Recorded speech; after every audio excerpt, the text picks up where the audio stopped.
अगर एग्रीकल्चर की हम बात करें तो इंडिया एग्रीकल्चर के पॉइंट ऑफ व्यू से बड़ा ही इंपॉर्टेंट कंट्री है, क्योंकि हमारी आधी से ज्यादा पॉपुलेशन तो एग्रीकल्चर सेक्टर में ही काम कर रही है। अब बात कर लेते हैं हमारे ज्योग्राफी की।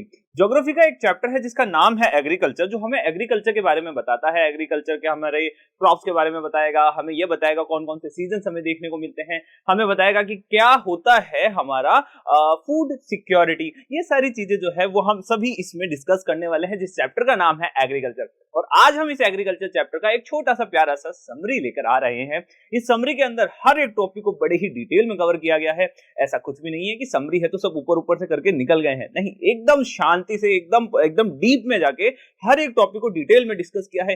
एक एक लाइन समझाई गई है इस वाले पूरे वीडियो के अंदर। तो चलो शुरुआत करते हैं आज के हमारे इस इंटरेस्टिंग वीडियो की, जिसका नाम है एग्रीकल्चर। तो एग्रीकल्चर की कहानी मैंने आपको बता दी है कि एग्रीकल्चर की जब भी हम बात करते हैं तो इंडिया उसके लिए बहुत ज्यादा इंपॉर्टेंट है, क्योंकि हमारी कंट्री का लगभग एक बड़ा पॉपुलेशन है ना, वो आज भी एग्रीकल्चर सेक्टर में ही काम कर रहा है। अब हम बात कर लेते हैं, हम इस पूरे चैप्टर के अंदर कौन कौन से टॉपिक्स के बारे में डिस्कस करेंगे।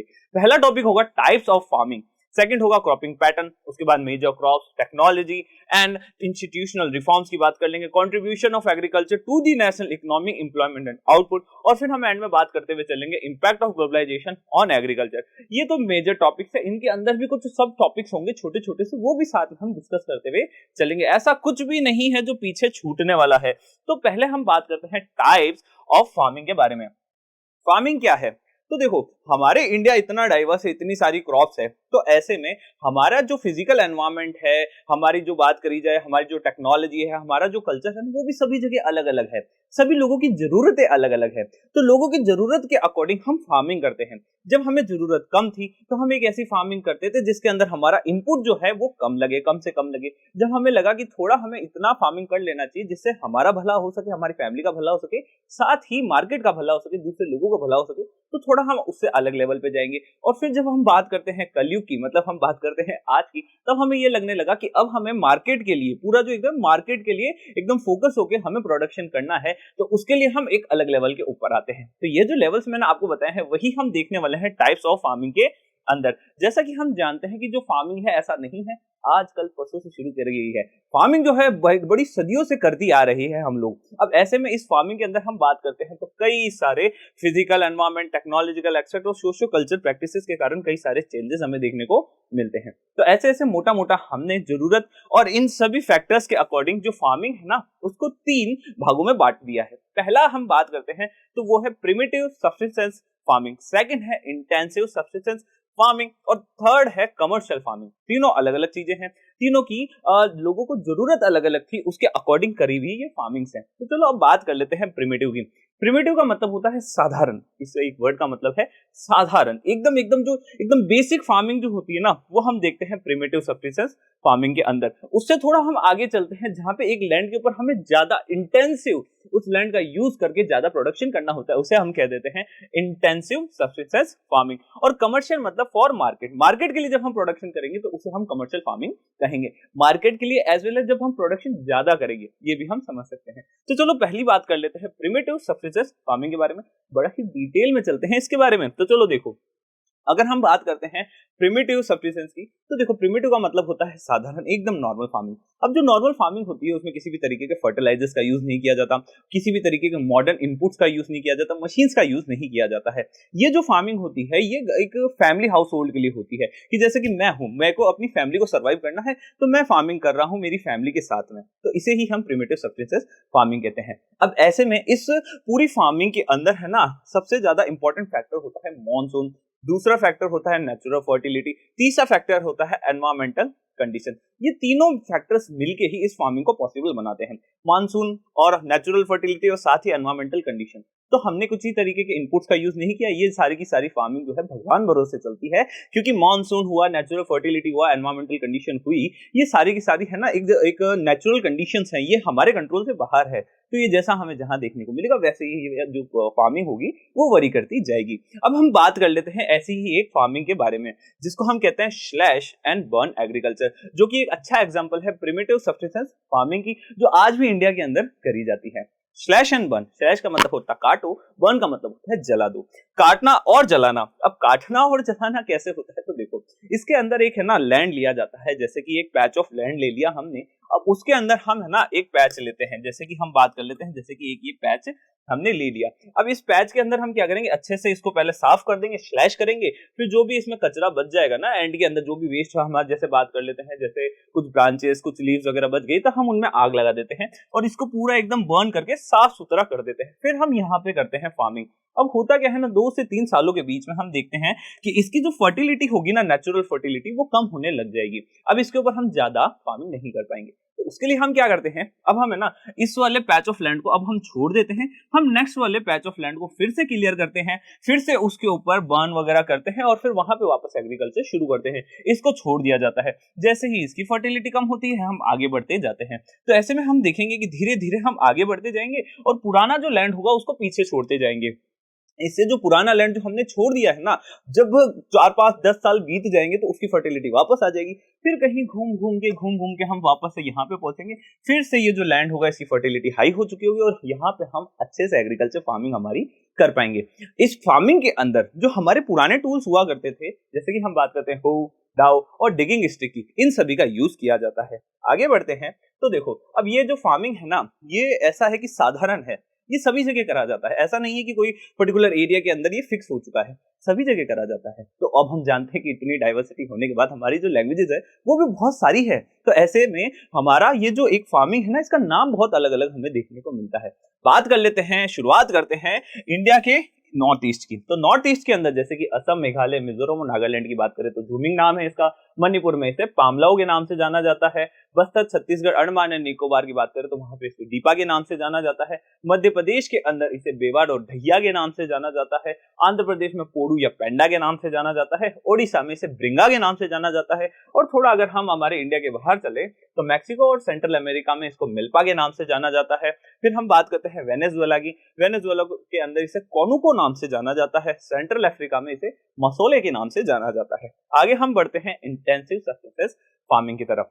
इंटेंसिव का मतलब क्या होता है, जब हम हमारे जो रिसोर्सेज हैं, लिमिटेड रिसोर्सेज के ऊपर ज्यादा से ज्यादा यूज करना चाहेंगे उस रिसोर्सेज को, तभी हम उसे कहेंगे इंटेंसिव यूज ऑफ रिसोर्सेज। तो इंटेंसिव वर्ड वहां से लिया हुआ है, यहाँ पे इसका मीनिंग है involving the maximum use of land, time और कम अदर रिसोर्सेज। क्लियर है? अब आगे बढ़ते हैं। इंटेंसिव जो सब्सटेंसेस जो फार्मिंग हमें करनी होती है ना, वो वहां पे की जाती है जहां पे पॉपुलेशन ज्यादा हो और लैंड कम हो। अब पॉपुलेशन ज्यादा होगी तो पॉपुलेशन की डिमांड भी बहुत ज्यादा होगी। उस डिमांड को, मतलब फूड डिमांड को फुलफिल करने के लिए एक छोटे से लैंड के ऊपर ज्यादा से ज्यादा इनपुट दिए जाते हैं, ताकि ज्यादा से ज्यादा प्रोडक्शन दिया जा सके, ज्यादा से ज्यादा उस डिमांड को फुलफिल किया जा सके। तो ये कहानी जो है वो हमें देखने को मिलती है इंटेंसिव सब्सटेंसेस फार्मिंग के अंदर। अब बात कर लेते हैं कि अगर प्रोडक्शन ज्यादा करना होगा तो भगवान भरोसे तो बैठ नहीं सकते। भगवान भरोसे बैठने का मतलब है monsoon, natural fertility, environmental conditions के भरोसे हम नहीं बैठ सकते। तो इसके लिए हमें कुछ इनपुट्स का यूज करना पड़ेगा। ये इनपुट्स होते हैं हमारे लेबर अच्छा यूज करना पड़ता है, बायोकेमिकल इसके अंदर हमें अच्छे यूज करने पड़ते हैं ताकि प्रोडक्शन को बढ़ाया जा सके। साथ ही ये क्वेश्चन यहाँ पे आता है कि यहाँ पे जो लैंड होता है ना, वो बड़े ही छोटे छोटे पार्ट्स के अंदर हमें देखने को मिलता है। तो ऐसा क्यों है? क्योंकि इंडिया की अगर बात करते हैं तो इंडिया के अंदर हमें राइट टू इनहेरिटेंस का एक लॉ देखने को मिलता है। राइट टू इनहेरिटेंस हमें ये कहता है कि हमारा जो लैंड है ना, वो कभी एक व्यक्ति के हाथ में नहीं रहेगा, ये उसकी जनरेशन टू जनरेशन आगे बढ़ता जाएगा और जितनी ज्यादा जनरेशन आती जाएगी वो उनमें बढ़ता जाएगा। ये है हमारा इनहेरिटेंस। अब इनहेरिटेंस अगर आप थोड़ा सा अगर चलते हैं तो ये देख लो, पहले एक ये लैंड था, ठीक है, एक फादर है, ठीक है ना, इन फादर साहब के 2 बच्चे हैं। कितने हैं? इनके फादर साहब के 2 बच्चे हैं। तो अब इन 2 बच्चों के बीच में ये जो उनका जो लैंड था ना, फादर साहब जो ओन करते थे, उन्होंने क्या किया, इसको बांट दिया इन 2 भाइयों के अंदर। अब आगे हम देखते हैं कि इन भाइयों के है ना 2 बच्चे और आ गए। तो अब देखने को हमें कितने मिल रहे हैं कैंडिडेट, 1 2 3 एंड 4। अब हम क्या करेंगे, इस लैंड को और बांट देंगे। ऐसे ही लैंड जो है वो आगे फर्दर जनरेशन के अंदर बढ़ता जाएगा और इससे जो लैंड का साइज होगा ना, वो बहुत ज्यादा छोटा हो जाएगा। ये है इनहेरिटेंस। याद रखना, आगे काम आने वाला है इनहेरिटेंस। आगे बात कर लेते हैं कि हाँ, लैंड का साइज कम होता जा रहा है, पर जो लेबर्स है ना, उनके पास और कोई काम नहीं है। तो अगर उन्हें सरवाइव करना है ना, तो उन्हें ऐसा एग्रीकल्चर करना ही पड़ता है। आगे बात करते हैं, आगे चलते हैं। आगे हम बात कर लेते हैं कमर्शियल फार्मिंग की। अब कमर्शियल फार्मिंग का सीधा साफ मतलब होता है मार्केट के लिए, लोगों के लिए ज्यादा से ज्यादा प्रोडक्शन कराया जाए। जैसा कि हम जानते हैं कि इस वर्ल्ड के अंदर लगातार जो पॉपुलेशन है वो बढ़ती जा रही है। इस कंडीशन के अंदर हमें ज्यादा प्रोडक्शन करना जरूरी है। अगर हम मार्केट की बात करें तो मार्केट के अंदर भी हम बात कर सकते हैं इंडस्ट्रीज की और हमारे इंडिविजुअल्स की। अब कमर्शियल फार्मिंग जो है इंडस्ट्रीज के लिए भी करवाई जाती है, साथ ही साथ इंडिविजुअल्स के लिए भी करवाई जाती है। जहाँ पे पॉपुलेशन ज्यादा होगी, जहाँ पे पॉपुलेशन ज्यादा होगी तो वहां पे अगर कोई टाइप की फार्मिंग करवाई जा रही है तो वो इसलिए ही करवाई जाएगी ताकि उस ज्यादा पॉपुलेशन की जो डिमांड होगी ना फूड की, वो फुलफिल करवाई जा सके। और अगर हम बात करते हैं कि अगर किसी जगह पर पॉपुलेशन ज्यादा नहीं है पर वहां पे इंडस्ट्रीज ज्यादा है तो उस इंडस्ट्रीज की डिमांड को फुलफिल करने के लिए वहां पे कमर्शियल फार्मिंग कराई जाएगी। कमर्शियल फार्मिंग क्या है? ज्यादा प्रोडक्शन करना है, अंधाधुन प्रोडक्शन हमें करना है। तो अब हम कमर्शियल फार्मिंग की बात करते हैं। जब हमें बहुत ज्यादा प्रोडक्शन करना होगा, इंटेंसिव से भी ज्यादा प्रोडक्शन हमें यूज करना होगा ना, तो उसके अंदर हम क्या यूज करेंगे? हाई यील्डिंग वैरायटी सीड्स की यूज करेंगे। थोड़े मॉडिफाइड सीड्स होते हैं जिससे हम प्रोडक्शन ज्यादा करवा पाते हैं। आगे बात करते हैं केमिकल्स, फर्टिलाइजर्स, इंसेक्टिसाइड्स, पेस्टिसाइड्स जो है वो इसके अंदर यूज किए जाते हैं ताकि ज्यादा से ज्यादा हम प्रोडक्शन करे जा सके। तो इसमें हम क्या देख रहे हैं? प्रोडक्शन जो है वो बहुत ज्यादा हाई रहता है। अब मैंने आपको कमर्शलाइजेशन के बारे में बताया, तो जरूरी नहीं है कि हर जगह जो है ना एक प्रोडक्शन किसी इंडस्ट्री के लिए ही हो रहा होगा। किसी किसी जगह वो किसी इंडिविजुअल की जो इतनी बड़ी जनसंख्या है उसको फुलफिल करने के लिए भी हो रहा होगा। तो हम देखते हैं कि अगर हम हरियाणा और पंजाब की बात करते हैं तो वहां पे जो राइस होता है ना, हमारी राइस क्रॉप, वो राइस क्रॉप एक कमर्शियल क्रॉप है क्योंकि वहां की पॉपुलेशन कम है। पर हम बात करते हैं फैक्ट्रीज की, तो वहां पे फैक्ट्रीज के लिए प्रोडक्शन कराया जाता है। पर अगर हम बात करते हैं उड़ीसा की, उड़ीसा के अंदर राइस जो एक सफिशिएंट क्रॉप है, वहां पे प्रोडक्शन करना ज्यादा इसलिए जरूरी है क्योंकि वहां की पॉपुलेशन के पास यही है। वहां पे इंडस्ट्रीज वगैरह का तो आप बाद में डील करोगे, पहले आप वहां के लोगों से डील करोगे। तो इसे हम कहते हैं डिग्री ऑफ कमर्शलाइजेशन। आगे बढ़ते हैं तो देखो प्लांटेशन की अब बात कर लेते हैं। अब कमर्शलाइजेशन में हमने देखा था कि हम देख रहे हैं कि उड़ीसा के अंदर लोगों के लिए हो रहा है, पंजाब हरियाणा में इंडस्ट्रीज के लिए हो रहा है। तो इंडस्ट्रीज के लिए जो हम प्रोडक्शन करते हैं ना, उसके लिए हम कह सकते हैं कि एक और भी तरीका हमें देखने को मिलता है जिसे हम कहते हैं प्लांटेशन। अब ये प्लांटेशन जो है ना वो एक टाइप है कमर्शियल फार्मिंग का। कमर्शियल फार्मिंग का एक टाइप है, मतलब प्रोडक्शन ज्यादा हो रहा हुआ, पर इसमें थोड़ा सा कुछ अलग है। कमर्शियल फार्मिंग का जो टाइप प्लांटेशन है उसके अंदर हम देखते हैं एक बड़ा सारा लैंड ले लिया जाता है और उस पूरे लैंड पे सिर्फ और सिर्फ एक ही तरीके का क्रॉप को ग्रो किया जाता है और साथ ही उसके अंदर कई सारा लेबर, कई सारा उसमें फर्टिलाइजर्स, मतलब बहुत सारे उसमें है ना इन्वेस्टमेंट की जरूरत होती है ताकि ज्यादा से ज्यादा प्रोडक्शन करवाया जा सके सिर्फ और सिर्फ वन सिंगल क्रॉप का। तो देखो आगे, this is the plantation has an interference agriculture and the एक क्या है इंडस्ट्री। तो चलो ये देख लेते हैं, आगे बढ़ते हैं। This is also a type of commercial farming in which a single crop is grown by hiring labours in a large area land and all the crops produce in it use as a raw material in the industry. आगे बढ़ते हैं तो देखो कुछ examples की बात करते हैं। तो टी हो गया, कॉफी हो गया, ये कुछ उसके एग्जांपल्स हैं। रबर, शुगर केन भी है। साथ ही अगर हम टी की बात करते हैं तो टी हम असम के अंदर देखते हैं, कर्नाटक, और हम बात करते हैं नॉर्थ बंगाल की, वहां पे कॉफी देख लेते हैं। और ऐसे में जब हम कमर्शलाइजेशन की बात करते हैं तो ज्यादा से ज्यादा अच्छा ट्रांसपोर्टेशन की और साथ ही एक अच्छे कम्युनिकेशन सिस्टम की इसमें बहुत ज्यादा रिक्वायरमेंट होती है। आगे बढ़ते हैं देखो अब आता है सेकंड हमारा टॉपिक जिसका नाम था क्रॉपिंग पैटर्न। अब क्रॉपिंग पैटर्न क्या है? तो देखो हर एक क्रॉप का है ना एक अपना नेचर होता है। हर एक क्रॉप का एक समय होता है जब वो ग्रो होना चाहती है। समझ में आया? हर एक क्रॉप का एक नेचर होता है जिसमें वो ग्रो होना चाहती है। तो जैसे कि हम बात करते हैं, कुछ क्रॉप्स ऐसी होती है जो सर्दियों में ग्रो होना पसंद करती है, ठीक है। कुछ ऐसी भी क्रॉप्स होती है जिन्हें गर्मियों में ग्रो होना पसंद है। कुछ ऐसी क्रॉप्स होती है जिन्हें ना गर्मी पसंद है, जिन्हें ना सर्दी पसंद है। तो हमें ये पता है कि हमारे इंडिया में कई सारे सीजन हमें देखने को मिलते हैं और कई सारे में मतलब हमें तीन मोटे मोटे सीजन देखने को मिलते हैं। एक होती है गर्मियां, एक होती है सर्दियां और एक उसके बीच वाला जो टाइम पीरियड होता है वो। तो इन सीजन्स के अकॉर्डिंग ही हमने हमारी क्रॉप्स को डिवाइड कर रखा है और इसे ही हम क्रॉपिंग पैटर्न के नाम से जानते हैं। अब हम सीजन्स की हम बात कर चुके हैं, तो अब हम बात कर लेते हैं कि आखिर क्रॉपिंग पैटर्न है कौन कौन से। तो क्रॉपिंग पैटर्न है, एक रबी क्रॉप, एक है खरीफ क्रॉप और एक है जायद क्रॉप। इनका नाम आपने देख लिया है और कुछ भी नहीं है, मोटा मोटा ये समझ लो सर्दियां, गर्मियां और हमारे बीच का समय, ऐसे में ये बट रखा है। तो चलो अब बात कर लेते हैं हम पहले रबी क्रॉप की। रबी क्रॉप की जो टाइमिंग है ना वो होती है हमारे लगभग विंटर्स के, मतलब सर्दियों के अंदर इसे बोया जाता है, इसे सोन किया जाता है। तो सर्दियों का अगर मंथ्स के अंदर कैलकुलेट किया जाए तो उसे हम कहेंगे अक्टूबर टू दिसंबर। तो अक्टूबर टू दिसंबर के बीच में इसे सोन किया जाता है, मतलब बोया जाता है। और जब हम बात करते हैं इसकी कटाई की, हार्वेस्ट की, तो वो हमें देखने को मिलता है समर्स में अप्रैल टू जून के बीच में। कुछ एग्जांपल्स की हम बात करते हैं तो कुछ एग्जांपल्स में आता है हमारा wheat, barley, peas, gram and mustard, जो कि हमारे रबी क्रॉप के कुछ एग्जांपल है। आगे बढ़ते हैं, दिस क्रॉप जो है किस एरिया के अंदर ग्रो की जाती है तो वो देख लेते हैं। तो देखते हैं हम पहले तो north and north western parts of such as Punjab, Haryana, Himachal Pradesh, Jammu Kashmir, Uttarakhand, Uttar Pradesh, ये सारे कुछ इंपॉर्टेंट एरिया है जहां पे हमें रबी क्रॉप देखने को मिलती है। इंडिया के अंदर हर जगह पे आप रबी क्रॉप ग्रो कर सकते हैं, पर मेनली इंपॉर्टेंट यही एरियाज है। आगे देखते हैं, अब रबी क्रॉप जो होती है ना, रबी क्रॉप के लिए एक इंपॉर्टेंट फैक्टर होता है वेस्टर्न टेम्परेट साइक्लोन। अब ये वेस्टर्न टेम्परेट साइक्लोन क्या है, तो देखो होता ये है ना कि हम देखते हैं हमारा ये है गोला, हमारा है अर्थ। अर्थ के यहाँ से हम ये देखते हैं कि है ना सर्दियों के समय में यहाँ से क्लाउड्स आते हैं और यहाँ इंडिया में आके बरस जाते हैं। वेस्टर्न साइड से क्लाउड्स आते हैं और इंडिया में आके बरस जाते हैं। अब हम देखते हैं कि सर्दियों में जो बरसात होती है ना, वो किस वजह से हो रही है, तो सर्दियों में जो बरसात होती है वो होती है वेस्टर्न टेम्परेट साइक्लोन की वजह से। और सर्दियों की जो ये बरसात है ना, बरसात से क्या मिलेगा, मानसून से हमें मिलेगा पानी, और पानी जो है हर एक क्रॉप के लिए अच्छा होता है। तो इस विंटर्स के अंदर जो मानसून हमें देखने को मिलता है वो होता है वेस्टर्न टेम्परेट साइक्लोन की वजह से। और ये जो साइक्लोन से इससे जो हमें बरसात देखने को मिलेगी मानसून, वो रबी क्रॉप्स के लिए बड़ा ही फायदेमंद रहता है। आगे बात करते हैं दी ग्रीन रेवोल्यूशन की। अब जिन्हें नहीं पता है कि ग्रीन रेवोल्यूशन क्या है तो बच्चों देख लो क्या होता है। 1960 एक ऐसा टाइम था जब हमारे देश को जरूरत थी ज्यादा प्रोडक्शन करने की, क्योंकि हमारा जो देश था वो सेल्फ सफिशिएंट नहीं हो रहा था फूड्स के मामले में। तो हमारे जो देश के लीडर होते हैं वो कहते हैं कि अब हमें कुछ ऐसी स्ट्रैटेजीज को अपनाना पड़ेगा जिससे हम ज्यादा से ज्यादा प्रोडक्शन कर पाए। और उस स्ट्रैटेजी का एक होलसम जो पैकेज बनाया गया ना, उस स्ट्रैटेजी का होलसम पैकेज का नाम था द ग्रीन रेवोल्यूशन। और अगर और अच्छे से समझो तो ग्रीन मतलब किसका कलर होता है, प्लांट का कलर होता है। रेवोल्यूशन का मतलब चेंज करना, मतलब हमें क्या करना है, हमारा जो क्रॉपिंग अभी तक चलता आया है उसे चेंज करना है जिससे हम ज्यादा से ज्यादा प्रोडक्शन कर सके। यही था हमारा ग्रीन रेवोल्यूशन। आगे बात करते हैं, जो ग्रीन रेवोल्यूशन था ना उसका मेजर इफेक्ट हमें देखने को मिला था वेस्टर्न उत्तर प्रदेश में, पंजाब में, हरियाणा में, राजस्थान के भी कुछ पार्ट्स में। आगे बढ़ते हैं, इसका भी याद रखना, ये भी आगे काम आने वाला है। अब आगे देखते हैं, हम खरीफ क्रॉप के बारे में डिस्कशन करते हैं।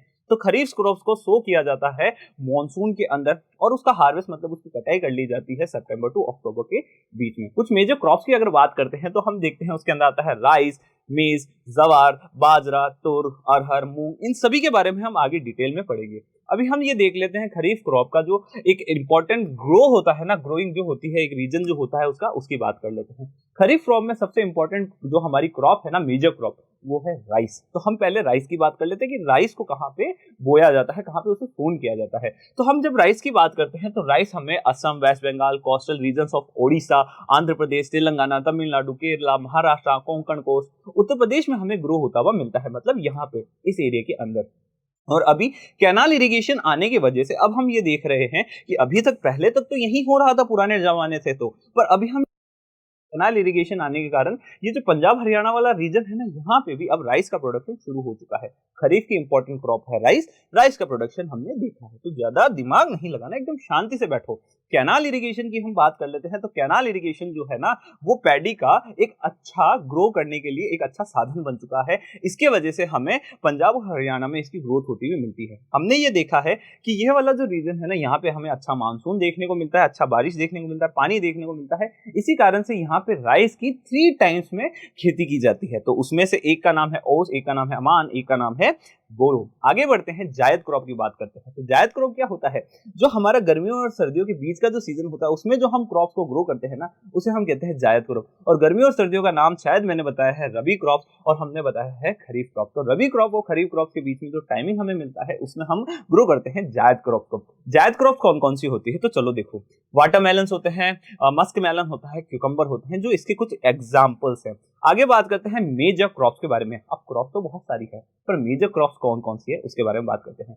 मेजर क्रॉप्स की अगर हम बात करते हैं तो सबसे पहली मेजर क्रॉप आती है हमारे सामने राइस। अब rice, wheat, millets, pulses, tea, coffee, sugar cane, ये कुछ उसके एग्जांपल है, पर हम राइस की हम सबसे पहले बात करते हैं।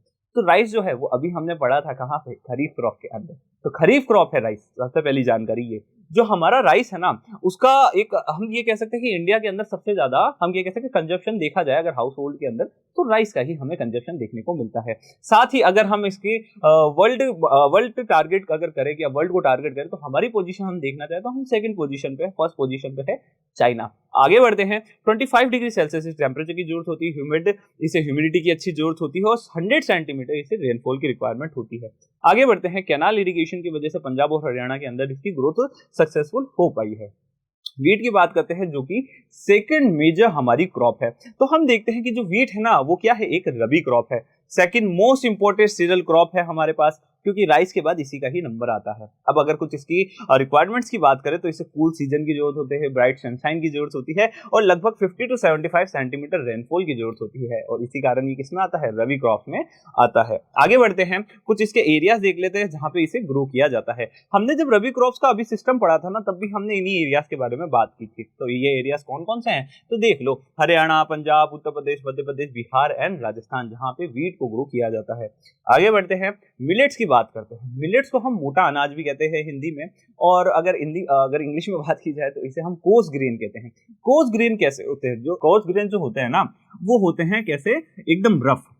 हम जब इन्हें खाते हैं, इनसे बनी हुई हम जब चपाती खाएंगे तो वो खाने में थोड़ी रफ होती है। जैसे कि हम बात करते हैं वीट की, वीट से जो चपाती बनती है वो बहुत ज्यादा सॉफ्ट होती है, पर अगर हम बात करते हैं कोर्स ग्रेन से बनी चपाती की, वो थोड़ी रफ होती है, उसको निगलना थोड़ा मुश्किल होता है। तो ऐसे में प्रॉब्लम तो है ही ना। तो अब हम देखते हैं कि प्रॉब्लम तो ये जरूर देते हैं, पर इसका एक बहुत इंपॉर्टेंट फायदा ये है कि इसमें न्यूट्रिशनल जो वैल्यू होती है ना वो बहुत ज्यादा हाई होती है, बहुत ज्यादा न्यूट्रिशन हमें देखने को मिलते हैं। बात हम कर लेते हैं रागी की। रागी के अंदर हमें रिच देखने को मिलता है आयरन और कैल्शियम, मतलब बहुत अच्छा आयरन और कैल्शियम हमें देखने को मिलता है रागी के अंदर, जिसे हम मोटा अनाज मिलेट्स भी कहते हैं। आगे बात करते हैं ज्वार की, तो थर्ड इंपॉर्टेंट क्रॉप है हमारे इंडिया के अंदर। आगे बात करते हैं, तो इसको जिस कंडीशंस की जरूरत होती है उसमें कंडीशन होनी चाहिए, मॉइस्ट एरिया होना चाहिए, एक अच्छी रेन होनी चाहिए। कुछ एग्जाम्पल की हम बात करते हैं मिलेट्स की, तो उसके अंदर हमें ज्वार, बाजरा और रागी देखने को मिलते हैं। तो ज्वार की बात तो अभी हमने कर ली है, बाजरा और रागी की बात करते हैं। तो देखो जो हमारा बेसिक एक बार ये इसका प्रोडक्शन भी देखने को मिल रहा है। तो देखो प्रोडक्शन देख लेते हैं कि हमारा मध्य प्रदेश है, महाराष्ट्र है, कर्नाटक है, आंध्र प्रदेश में इसका प्रोडक्शन है। बाजरे के ऊपर चलते हैं, तो बाजरा दिखने में कुछ ऐसा होता है। बाजरे को सैंडी सॉइल्स और शैलो ब्लैक सॉइल की जरूरत होती है, जो कि कुछ दिखने में इस तरीके की होती है। आगे बात करते हैं कुछ इसके प्रोड्यूसिंग स्टेट्स की बात करें, तो हरियाणा, पंजाब, उत्तर प्रदेश, राजस्थान, गुजरात और महाराष्ट्र है। आगे देखते हैं रागी की बात करें, तो रागी जो है ना एक ड्राई सीजन क्रॉप है और इसको जो सॉइल चाहिए होती है वो होती है red black Sandy loamy and shallow black soil. जो सॉइल कैसी होती है, जो सॉइल दिखने में ऐसी होती है, रागी ऐसा होता है दिखने में। आगे बात करते हैं कुछ प्रोड्यूसिंग स्टेट्स की बात करते हैं, तो उसमें कर्नाटक, तमिलनाडु, झारखंड, सिक्किम, उत्तराखंड, हिमाचल प्रदेश एंड अरुणाचल प्रदेश आते हैं। आगे बात करते हैं मेज की। मेज कैसा होता है, तो मेज ऐसा होता है, हिंदी में जिसे भुट्टा कहा जाता है। सर्दियों का टाइम आ रहा है, आप अभी देखने वाले हो, आपको हर एक गली चौराहे के ऊपर ये जो मेज है ना वो जरूर दिखने वाला है। तो चलो बात करते हैं इसकी। ये खरीफ क्रॉप है। मेज जो है ना वो एज एन फूड भी यूज की जाती है, एज एन फोडर भी यूज की जाती है। फोडर क्या होता है, फोडर का मतलब होता है चारा, जो कि हम हमारे कैटल्स के लिए यूज करते हैं।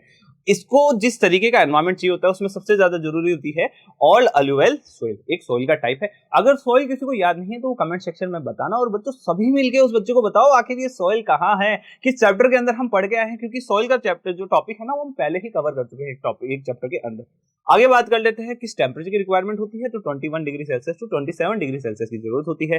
कुछ स्टेट्स की हम बात करते हैं, तो उत्तर प्रदेश, मध्य प्रदेश, बिहार, तेलंगाना, कर्नाटक, आंध्र प्रदेश में इसको ग्रो किया जाता है। पल्सेस की बात करते हैं, तो देखो बनाना वाला जब सब कुछ बना रहा था तो उसने देखा कि एक हमारे ह्यूमन टाइप मिलेगा जो होगा वेजिटेरियन, एक होगा नॉन वेजिटेरियन। जो नॉन वेजिटेरियन होगा उसको अगर प्रोटीन की जरूरत होगी तो वो किसी भी तरीके से मीट से उसका प्रोटीन निकाल लेगा। पर अब बात आती है कि वेजिटेरियन की, जैसे कि मैं, मुझे अगर प्रोटीन की जरूरत होती तो मैं क्या करूंगा, तो मुझे अगर कभी भी प्रोटीन की जरूरत होती है तो मैं एक अच्छी क्वांटिटी के अंदर घर पे दाल बनवा देता हूं, जिसे मैं पल्स भी कह सकता हूं।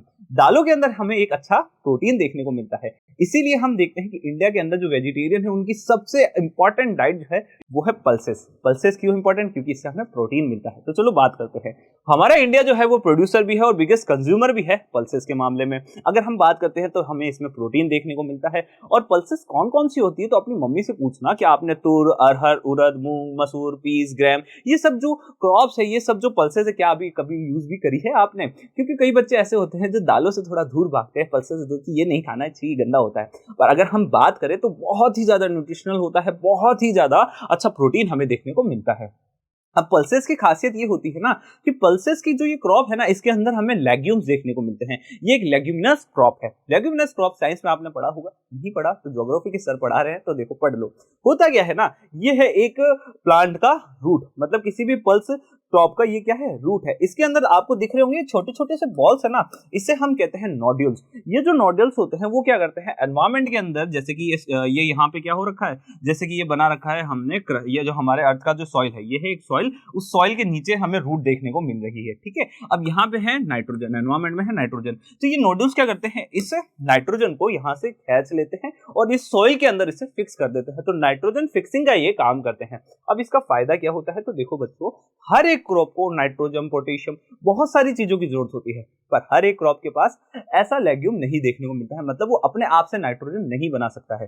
तो ऐसे में हम जो है ना पल्सेस को रोटेशन में ग्रो करते हैं, मतलब एक साल ये किया, एक साल पल्सेस किया, एक साल अदर क्रॉप की, एक साल पल्सेस किया, एक साल हमने अदर क्रॉप करी। इससे फायदा हमें ये होता है कि ये जो नाइट्रोजन इसने बनाया होगा ना पल्सेस में, वो हमारी दूसरी क्रॉप के काम आ जाएगा। फिर अगले साल हम वापस नाइट्रोजन वाली क्रॉप मतलब पल्सेस को ग्रो कर लेंगे, फिर अगले साल ये हमारी अगली क्रॉप के लिए काम आ जाएगा। तो रोटेशन के अंदर हम पल्सेस को ग्रो करते हैं। आगे बात करते हैं, पल्सेस को लेस मॉइस्चर की जरूरत होती है और ये सर्वाइव कर सकते हैं ड्राई कंडीशंस को भी, अच्छी बात है। कुछ मेजर पल्सेस प्रोड्यूसिंग स्टेट्स की बात करें तो कर्नाटक, महाराष्ट्र, राजस्थान, मध्य प्रदेश एंड उत्तर प्रदेश इसके कुछ मेजर एरियाज हैं। बात कर लेते हैं फूड क्रॉप्स की अदर देन ग्रेन्स। अभी तक तो हम ग्रेन्स की बात कर रहे थे, ये राइस, मिलेट्स, ये सब ग्रेन्स थे। अब हम बात कर लेते हैं कुछ अदर फूड क्रॉप्स की, तो चलो देखते हैं। फूड क्रॉप्स में हम सबसे पहले नाम देख रहे हैं शुगर केन का, ऑयल सीड्स का, टी का, कॉफी का। इन सभी का नाम आपने कभी ना कभी नहीं सुना होगा, और अगर नहीं सुना है ना तो एक बार अपने आप को टटोलो, एक अंधेरे शांत कमरे में जाके बैठो और पूछो अपने आप से, मैं ऐसा आखिर क्यों हूँ, मुझे ये चीजें क्यों नहीं पता है। क्योंकि डेली लाइफ के अंदर ये सारी चीजें हम यूज करते हैं, उसके बावजूद आपको नहीं पता है, तो थोड़ी दिक्कत वाली बात है। शुगर केन की हम बात करते हैं, तो शुगर केन जो है एक ट्रॉपिकल एंड सब ट्रॉपिकल क्रॉप है। ट्रॉपिकल और सब ट्रॉपिकल क्रॉप क्या होती है, तो देखो ये है हमारा अर्थ, ये है हमारा गोला, और हमने क्या किया ना कि हमारी सुविधा के लिए, या फिर हम ये कह सकते हैं ज्योग्राफिकल लोकेशंस को देखते हुए, हमने हमारे अर्थ को है ना डिफरेंट डिफरेंट रीजन्स के अंदर बांट दिया था, ठीक है। सबसे पहला जो हम देखते हैं, तो सबसे पहले हमें देखने में आया ये जो अर्थ है ना, उसको हमने बीच में से डिवाइड कर दिया इक्वली, तो इसे हमने क्या कह दिया, इक्वेटर कह दिया। क्या कह दिया, इक्वेटर कह दिया। इक्वेटर से लेकर ट्रॉपिक ऑफ कैंसर मतलब ये वाली लाइन, और ट्रॉपिक ऑफ कैप्रिकॉर्न मतलब ये वाली लाइन, इसके बीच में जो ये एरिया देखने को मिल रहा है ना, इसे हम ट्रॉपिकल रीजन कहते हैं। अब दूसरा क्वेश्चन आता है, तो सब ट्रॉपिकल रीजन क्या होता है, तो ट्रॉपिक ऑफ कैंसर के ऊपर और ट्रॉपिक ऑफ कैंसर के नीचे का ये जो लिमिटेड एरिया है ना, बस ये इतना वाला, सिर्फ ये इतना इतना सा जो एरिया है दोनों के साइड, ट्रॉपिक ऑफ कैप्रिकॉर्न पे भी ये इतना वाला और ट्रॉपिक ऑफ कैंसर पे भी इतना वाला, ये जो एरिया दिख रहा है ना इस लाइन के ऊपर नीचे वाला, इसे हम कहते हैं ट्रॉपिकल और सब ट्रॉपिकल रीजन। और मेजरली ये जो एरिया हमें देखने को मिला है ना, ट्रॉपिक ऑफ कैप्रिकॉर्न और ट्रॉपिक ऑफ कैंसर के यहाँ पे, इसे हम कहते हैं सब ट्रॉपिकल। तो सब ट्रॉपिकल समझ चुके हो, ट्रॉपिकल समझ चुके हो, ज्यादा तेज दिमाग नहीं दौड़ाना है, सर दौड़ा रहे हैं बस उतना ही काफी है, चुपचाप बैठ के सुन लो। आगे देखते हैं, तो इसको जो एक एनवायरमेंट की जरूरत होती है उसकी बात कर लेते हैं, तो 21 degree Celsius to 27 degree Celsius की जरूरत होती है। आगे बात करते हैं, तो 75 सेंटीमीटर टू 100 सेंटीमीटर के इसको टेम्परेचर की जरूरत होती है। और आपको पता हो ना, शुगर केन जो है ना, हमने हमेशा गन्ने के खेत देखे पंजाब के अंदर, वहां पे हम क्या देखते हैं कि पानी के अंदर आधे आधे ये डूबे रहते हैं, ठीक है। और आपने अगर अच्छे से देखा हो, अच्छे से इसका डिटेल हमने डिस्कशन अगर उसमें करा हुआ हो, तो इसको पानी की जरूरत भी बहुत ज्यादा होती है, साथ ही से और भी बहुत सारी चीजों की जरूरत होती है, जिसमें से एक जरूरत है इसकी मैनुअल लेबर। इसे बहुत अच्छा खासा लेबर चाहिए होता है, भले ही हम इसकी सोइंग की बात करें, भले ही उसकी हार्वेस्टिंग की बात करें। सोइंग और हार्वेस्टिंग क्या है, स्टार्टिंग में क्लियर हो चुका है, मतलब उसे बोना और उसे काटना। आगे बढ़ते हैं, प्रोडक्ट्स जो हमें देखने को मिलते हैं शुगर केन से, उसमें सबसे पहले हमें देखने को मिलता है गुड़, दूसरा होता है खांडसरी, तीसरा होता है मोलासिस। ये है गुड़, ये है खांडसरी, ये है मोलासिस। आगे बढ़ते हैं, प्रोडक्ट्स देख चुके हैं, अब हम बात करते हैं इंडिया की पोजीशन के बारे में। वर्ल्ड को देखा जाए तो वर्ल्ड के अंदर सबसे ज्यादा प्रोडक्शन हमें ब्राजील में देखने को मिलता है, और इंडिया का जो नंबर है उसमें सेकंड आ जाता है, कि इंडिया का प्रोडक्शन जो है सेकंड पे आता है। आगे कुछ major sugar cane producing states की बात हम करते हैं, तो कर्नाटक, महाराष्ट्र, बिहार, पंजाब, तेलंगाना, तमिलनाडु, आंध्र प्रदेश और उत्तर प्रदेश में इसका प्रोडक्शन देखने को मिलता है। ऑयल सीड्स की हम बात करते हैं, अब ऑयल सीड्स जो है मोटा मोटा अगर हम देखें तो ऑयल होता है, इस ऑयल का जो यूज होता है उसके बारे में मैं बात कर लेता हूँ। एक यूज जो है वो होता है एडिबल ऑयल। एडिबल ऑयल मतलब जो हम खाना पकाने में यूज करते हैं, पहला तो ये। दूसरा जो होता है, ये जो ऑयल होता है वो हम सोप्स बनाने के लिए भी यूज कर सकते हैं, मतलब कॉस्मेटिक में भी यूज होता है, हमारे जो ऑइंटमेंट्स होते हैं ना, क्रीम्स वगैरह हम यूज करते हैं, उसके अंदर हम इस ऑयल का यूज करते हैं। पहले यूज समझ लेते हैं, ओके। अब हम बात करते हैं ऑयल सीड्स की, तो हमने देखा 2017 के अंदर कि हमारा जो ऑयल सीड्स टुगेदर जो है वो कवर करता है 12% total crop area of India. Total crop area जो है ना इंडिया का, उसका 12% है सिर्फ ऑयल सीड्स से है। अब इसका जो यूज है ना वो बहुत ज्यादा होता है, इसी कारण से ये टोटल क्रॉप जो एरिया है इंडिया का उसका 12% कवर करता है। इंडिया की अगर हम बात करें तो वो सेकंड लार्जेस्ट प्रोड्यूसर है ग्राउंड नट का वर्ल्ड आफ्टर चाइना। चाइना में सबसे ज्यादा जो प्रोड्यूसिंग होती है वो क्या होती है, ग्राउंड नट की होती है। और इंडिया की अगर बात करें तो इंडिया सेकंड पायदान पे आता है। हम बात करते हैं इसके ऑयल की, तो ऑयल जो होते हैं कुछ ईडेबल भी होते हैं और कुछ जो होते हैं रॉ मटेरियल के, जैसे सॉप, कॉस्मेटिक और ऑर्नामेंट्स में भी यूज किए जाते हैं। कुछ एग्जांपल्स देख लेते हैं। तो हमने ग्राउंडनट की तो बात कर ही ली है, ये देखो ये रहा ग्राउंडनट की तो हमने बात कर ही ली है, तो वो क्या है, एक ऑयल सीड्स है। आगे हम बात करते हैं तो mustard, coconut, caesium, castor seeds and the cotton seeds, और आगे क्या है, line seeds, sunflower and the soybean. ये भी कुछ ऑयल सीड्स हमें देखने को मिलते हैं। पर हम मेजरली है ना ग्राउंड नट की बात करेंगे, क्योंकि ग्राउंड नट जो है बहुत इंपॉर्टेंट है इंडिया के पॉइंट ऑफ व्यू से। क्यों इंपॉर्टेंट है, क्योंकि इंडिया के अंदर जितना भी ऑयल सीड का हम प्रोडक्शन कर रहे हैं उसमें से हाफ जो है सिर्फ ग्राउंड नट का होता है, इंपॉर्टेंट है। आगे देखते हैं 2016 से 17 के अंदर बात करें तो सबसे ज्यादा प्रोडक्शन जो हमें देखने को मिला था वो था गुजरात में, महाराष्ट्र में, आंध्र प्रदेश के अंदर। आगे देखते हैं लाइन सीड की हम बात करें और मस्टर्ड की हम बात करें तो ये दोनों ही एक खरीफ क्रॉप है। सीजम की हम बात करें तो वो नॉर्थ में खरीफ की तरह है और साउथ में वो रबी की तरह है। क्यों है, क्योंकि एनवायरमेंट ऐसा ही है। आगे बात करते हैं कैस्टर सीड की, तो कैस्टर सीड जो है खरीफ क्रॉप भी है और एज वेल एज वो रबी क्रॉप भी है। अब बात कर लेते हैं एक इंपॉर्टेंट बेवरेज की जिसे हम कहते हैं टी। टी का जो प्रोडक्शन इंडिया में शुरू हुआ था वो हुआ था ब्रिटिशर्स के कारण। ब्रिटिशर्स ने इंट्रोडक्शन किया था हमारे इंडिया के अंदर टी का, और हम आज जानते हैं कि हमारे लिए टी, चाय बहुत जरूरी है। सुबह की शुरुआत नहीं हो सकती बिना इस चाय के। आगे बात करते हैं इसका कुछ एनवायरमेंट कंडीशंस वगैरह जो इसकी रिक्वायरमेंट्स है ना वो हम देख लेते हैं। ट्रॉपिकल और सब ट्रॉपिकल क्लाइमेट के अंदर ये ग्रो होती है। ट्रॉपिकल सब ट्रॉपिकल क्या होता है हमारा लिए कवर हो चुका है। 2017 में इंडिया जो था सेकंड लार्जेस्ट टी प्रोड्यूसर था आफ्टर चाइना। आगे बात करते हैं तो deep and fertile well drained soil की इसकी जरूरत होती है। ह्यूमस अच्छा चाहिए होता है, ऑर्गेनिक मैटर जो है अच्छे चाहिए होते हैं, वार्म्स चाहिए होते हैं, फ्रॉस्ट फ्री एनवायरनमेंट चाहिए होता है। अगर यहाँ पे ड्रेन्ड सॉइल के अगर आपको नहीं जानते हो कि ये क्या होता है, ड्रेन्ड सॉइल वो होती है जो पानी को रखती नहीं है, वो पानी को ड्रेन कर देती है, आगे बढ़ा देती है। अब आगे चलते हैं, अगर हम बात करते हैं तो इवनली डिस्ट्रीब्यूटेड रेन जो है वो इसके ग्रोथ में हेल्प करती है। इससे पूरी टी क्रॉप को एब्यूडेंट और चीप स्किल्ड लेबर की जरूरत होती है। अब इसकी जो हमारी चाय है ना, ये टी, इसकी ताजना, इसकी जो एक होती है ना फ्रेशनेस को बनाए रखने के लिए जरूरी है कि जहाँ पे इसका है ना प्रोडक्शन चल रहा है ना वहीं पे इसे प्रोसेस भी कर दिया जाए, वहीं पे इसको पैक करके और भेज दिया जाए, क्योंकि इसकी फ्रेशनेस जो है वक्त के साथ और एनवायरमेंट के साथ थोड़ी थोड़ी कम होती रहती है। तो इससे बचाने के लिए, इसकी फ्रेशनेस को बरकरार रखने के लिए इसे प्रोसेस्ड कर दिया जाता है। कुछ एरियाज की हम बात करते हैं तो Assam, hills of Darjeeling, Jalpaiguri district, West Bengal, Tamil Nadu, Kerala, Himachal Pradesh, Uttarakhand, Meghalaya, Andhra Pradesh and Tripura में इसे ग्रो किया जाता है। 2008 की बात करें तो इंडिया जो है ना थर्ड लार्जेस्ट प्रोड्यूसर था T after China and Turkey. ये जो हमारे फैक्ट्स है ना ये चेंज होते रहते हैं। अगर अभी की हम बात करेंगे तो कुछ और ही फैक्ट हमें देखने को मिलेगा, तो डरना वरना कुछ भी नहीं है। आगे बात करते हैं कॉफी की। कॉफी 2008 के अंदर इंडिया के अंदर प्रोड्यूस की गई थी पूरे वर्ल्ड की 3.2%। पूरे वर्ल्ड में जितना प्रोडक्शन 3.2 इंडिया में हो रहा था।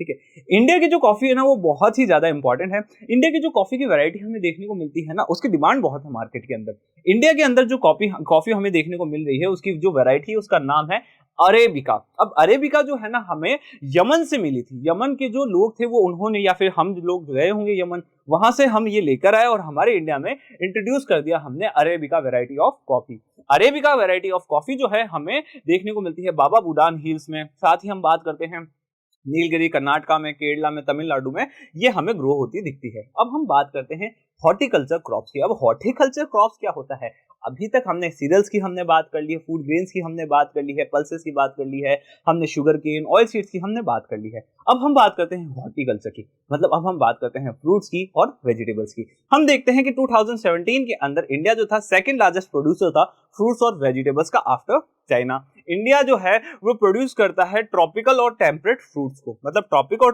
जो हमारा टेम्परेट फ्रूट्स होते हैं ना दोनों ही हम प्रोड्यूस कर पाते हैं। ट्रॉपिकल समझ चुके हो। इंडिया की अगर लोकेशन की बात करें ना तो ये देखो, ये इक्वेटर है, ये ट्रॉपिक ऑफ कैंसर है। ट्रॉपिक ऑफ कैंसर में हमारी लोकेशन यहाँ होती है, तो ट्रॉपिक ऑफ कैंसर के ऊपर हमारा इंडिया देखने को मिलता है, इसलिए हम ट्रॉपिकल और टेम्परेट फ्रूट दोनों ही ग्रो कर पाते हैं। आगे बात करते हैं जैसे कि मैंगो। तो मैंगो हमें महाराष्ट्र का फेमस होता हुआ दिखता है, आंध्र प्रदेश, तेलंगाना, उत्तर प्रदेश, वेस्ट बंगाल में हम मैंगो को प्रोड्यूस करते हैं। ऑरेंज की बात करें तो नागपुर, चेरापूंजी मेघालय, बनाना की बात करें तो केरला, मिजोरम, महाराष्ट्र, तमिलनाडु के अंदर हम ये जो फ्रूट्स है ना ये ग्रो करते हैं। इसके अलावा भी कई सारे फ्रूट्स है पर मेजर यही देख लो काफी है। आगे बात करते हैं कि इंडिया जो है ना टोटल अगर हम बात करते हैं टोटल वर्ल्ड के वेजिटेबल्स का, तो वेजिटेबल्स का 13% जो है इंडिया के अंदर ग्रो होता है। क्या? वेजिटेबल्स। ओके, आगे बात करते हैं कुछ इंपॉर्टेंट प्रोड्यूसर्स जो है हमारे, मतलब जो प्रोड्यूस है प्रोडक्ट्स जो हमें देखने को मिलते हैं, तो जिसमें आते हैं P, cauliflower, onion, cabbage, tomato, brinjal and potato. इनमें से एक का भी नाम नहीं पता हो तो बेटा सर्च करो, सब कुछ वहां अवेलेबल है। डरना नहीं है, एकदम माइंड को शांत रखना है, उसके हिसाब से पढ़ाई करनी है। पढ़ाई के अंदर एंजॉय होना चाहिए, मजे होने चाहिए। ऐसा नहीं है कि माइंड के ऊपर लोड पड़ा हुआ है, अरे ये खत्म नहीं हो रहा है, ये चैप्टर मुश्किल है, ये अरे कुछ भी नहीं है। अपनी भाषा में, अपनी लैंग्वेज में एकदम दिल से पढ़ो कि क्या है, अपने आप समझ जाओगे। ये फालतू की टेंशन लेने की कभी कोई जरूरत ही नहीं पड़ेगी। अब हम बात कर लेते हैं नॉन फूड क्रॉप की। अभी तो हम फूड क्रॉप जिसे हम है ना खा सकते थे, जिसे हम फूड में यूज कर सकते थे, अब नॉन फूड क्रॉप की हम बात कर लेते हैं। तो नॉन फूड क्रॉप के अंदर हमें दो मेजर क्रॉप देखने को मिलती है, एक होता है रबर, एक होता है फाइबर क्रॉप। तो रबर और फाइबर क्रॉप्स के बारे में हम बात कर लेते हैं। रबर की हम बात करते हैं तो वो इक्वेटोरियल क्रॉप है, पर कुछ स्पेशल कंडीशंस के अंदर हम इसे ग्रो कर सकते हैं इंडिया में भी। इक्वेटोरियल क्या होता है, तो देखो ये इक्वेटर है, इसके ऊपर ग्रो होने वाली क्रॉप है, पर इंडिया में ग्रो हो पा रही क्योंकि इंडिया तो ट्रॉपिक ऑफ कैंसर है। उसके बावजूद भी हम कुछ स्पेशल कंडीशंस रखते हैं जिसमें हम इसे ग्रो कर सकते हैं। आगे बढ़ते हैं। इसे मॉइस्ट और ह्यूमिड क्लाइमेट की जरूरत होती है और ओवर 200 सेंटीमीटर्स की रेनफॉल इसे जरूरत होती है। 25 डिग्री सेल्सियस टेम्परेचर इसको रिक्वायर्ड होता है। कुछ मेजर टी प्रोड्यूसिंग, ये गलत आ चुका है, ये गलत आ चुका है, चलो आगे बढ़ते हैं, कभी और देख लेंगे। फाइबर क्रॉप की हम बात करते हैं तो 4 मेजर फाइबर क्रॉप हमें देखने को मिलती है, जिसमें से एक है कॉटन, जूट, हेम्प और नेचुरल सिल्क। अब जो इसमें से ये कॉटन है, जूट है और ये जो हेम्प है ना, इसे तो हम ग्रो करते हैं, इसका तो हम क्रॉप के जैसे एग्रीकल्चर करते हैं। पर हम बात करते हैं नेचुरल सिल्क की, तो नेचुरल सिल्क जो है वो हमें मिलता है सिल्क वॉर्म से। किससे मिलता है? सिल्क वॉर्म से। सिल्क वॉर्म का एक ऐसा ककून हमें देखने को मिलता है, इस ककून से हम प्रोडक्शन करते हैं सिल्क का, और इस प्रोडक्शन को हम कहते हैं सेरी कल्चर। तो सिल्क का प्रोडक्शन सेरीकल्चर है, और सिल्क मिलता किससे है, तो वो सिल्क वॉर्म्स से मिलता है। आगे बात करते हैं हम कॉटन के बारे में। इंडिया जो है ना उसको कॉटन का होम कहा जाता है, घर कहा जाता है। आगे देखते हैं, कॉटन जो है ना one of the main raw materials of the textile industry. जो टेक्सटाइल्स हम देखते हैं ना उसके अंदर कॉटन बहुत ही ज्यादा इंपॉर्टेंट है। आगे बात करते हैं 2017 की, तो इंडिया जो था सेकंड लार्जेस्ट प्रोड्यूसर था कॉटन का आफ्टर चाइना। आगे ये लाइन तो आप सुन सुन के बोर हो गए होंगे कि आफ्टर चाइना, आफ्टर चाइना, इतना क्या आफ्टर चाइना। आगे देखते हैं, इस खरीफ क्रॉप को लगभग 6 to 8 मंथ्स लगते हैं पूरा मैच्योर होने में। आगे बढ़ लेते हैं। कॉटन जो ग्रो होता है वो होता है ड्राई सीजन के अंदर, और ब्लैक सॉइल की इसे जरूरत होती है। साथ ही डेक्कन प्लेटो के अंदर ये अच्छे से ग्रो होता दिखता है। अगर किसी बच्चे को नहीं पता है डेक्कन प्लेटो, तो चलो ये देख लो डेक्कन प्लेटो। ये जो एरिया देखने को मिल रहा है ना, ये सारा का सारा एरिया जो है डेक्कन प्लेटो के अंडर में आता है। इन सभी जगहों के ऊपर इसे हम ग्रो कर सकते हैं। आगे बात करते हैं कॉटन की नीड्स की, तो कॉटन को high temperature, light rainfall, bright sunshine और एटलीस्ट 210 फर्स्ट 3 डेज की रिक्वायरमेंट होती है, तो इसीलिए इसे यहाँ ग्रो किया जाता है। आगे बढ़ते हैं, तो देखो कुछ जो फाइबर क्रॉप्स की जो मेजर प्रोड्यूसिंग स्टेट्स है ना कॉटन में, वो देख लेते हैं। कॉटन कहाँ प्रोड्यूस किया जाता है? तमिलनाडु, कर्नाटक, पंजाब, हरियाणा, उत्तर प्रदेश, गुजरात, मध्य प्रदेश, तेलंगाना एंड आंध्र प्रदेश में इसका प्रोडक्शन हमें होता हुआ दिखता है। जूट की हम बात करते हैं, जूट को हम गोल्डन फाइबर भी कहते हैं। गोल्डन फाइबर क्यों कहते हैं कि सर सोना वोना कुछ उसमें देखने को मिलता है? नहीं, इसके कलर की वजह से हम इसे गोल्डन फाइबर कहते हैं, और इसका जो यूजेस है ना उसकी वजह से भी हम इसे गोल्डन फाइबर कहते हैं। दिखने में कुछ ऐसा होता है। अब आगे बात कर लेते हैं कि वेल ड्रेन फर्टाइल सोइल की इसे रिक्वायरमेंट होती है, हाई टेम्परेचर की इसकी जरूरतें होती है जब इसका ग्रो हो रहा हो। इसी के साथ इसकी जो कॉस्ट आती है ना वो बहुत ही ज्यादा हाई आती है। हाई कॉस्ट आने के कारण अब हमने इसका सब्स्टिट्यूट ढूंढ लिया है, जिसे हम नायलॉन के नाम से जानते हैं। इसका जो यूज है ना, जूट का यूज वो किया जाता है पैकेजिंग के अंदर, पैकेजिंग इंडस्ट्रीज में जूट का यूज किया जाता था, पर बहुत महंगा पड़ रहा था। तो अब हमारे पास सब्स्टिट्यूट आ चुका है नायलॉन का। नायलॉन का हम ज्यादा से ज्यादा यूज करते हैं, और अब हम जो है ना इसका यूज थोड़ा कम करते जा रहे हैं, इसको मार्केट से हटाते जा रहे हैं, कॉस्ट बहुत ज्यादा आती है। आगे बढ़ते हैं।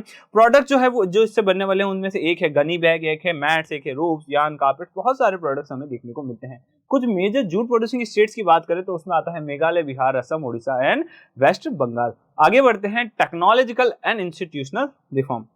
आपने देखा होगा इंडिया इतना बड़ा कंट्री है, इतने बड़े कंट्री के अंदर बहुत सारी डाइवर्सिटी के साथ साथ बहुत सारी प्रॉब्लम्स भी आती है, पर है ना हमने हमारे एग्रीकल्चर को इतना इंपॉर्टेंट होते हुए भी कभी इतना इंपॉर्टेंट माना नहीं है, हमने इतना इसमें कभी डेवलपमेंट किया नहीं है। तो कहीं ना कहीं हम टेक्नोलॉजिकल और अगर इंस्टीट्यूशनल रिफॉर्म्स की बात करें तो हमने एग्रीकल्चर में वो नहीं किए हैं, जिसके कारण आज हम देख रहे हैं कि हमारा जो एग्रीकल्चर है वो एक बहुत भयंकर स्टिफ कॉम्पिटिशन जो है वो फेस करता जा रहा है, जिसकी वजह से हम देख रहे हैं कि हमारा एग्रीकल्चर जो है लगातार डाउन होता जा रहा है और इसका कोई डेवलपमेंट हमें देखने को नहीं मिल रहा है। तो ये है टेक्नोलॉजिकल एंड इंस्टीट्यूशनल रिफॉर्म का एक अच्छा इंट्रोडक्शन। तो चलो अब देखते हैं इसे।